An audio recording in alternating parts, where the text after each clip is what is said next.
ismim Ibrohim. Xo'p, tushunmovchiliklar va noto'g'ri talqinlarning oldini olish maqsadida savollar yozib keluvdim. Agar ma'qul kelsa, o'qib eshittirsin. Javob bersangiz.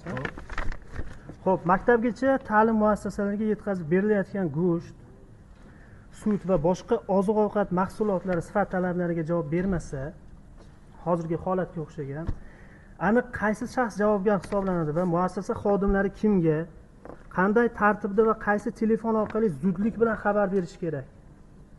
Shu bo'yicha bu savolga bevosita mutaxassisimiz o'zi javob qaytaradi. Men matbuot kotibman hozir. Oziq-ovqat. Mana Ibrohim. Yo, hozir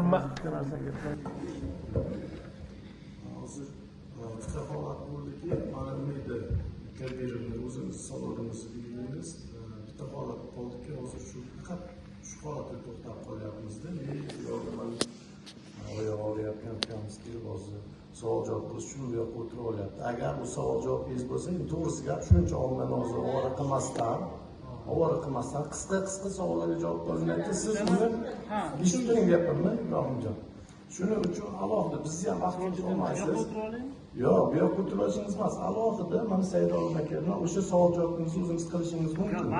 Yo'q, press konferensiyada ochiqlanishi kerak bu savollar. Bu yerda hozir shunday bo'lyaptiki, o'sha savol, mana ham javob savollarim bor. Chunki men o'zim borganman shu bog'chaga. Xolis mana baho berish uchun mana kimsiz? O'zingiz tanishtirmadingiz. Siz eshitmayapsiz. Endi hozir mana gapimni ham bo'lyapsiz-da o'sha. Outsourcing bo'yicha mutaxassis kishi. Outsourcing bo'yicha? Tanishtirganda shu yerdan bildingiz?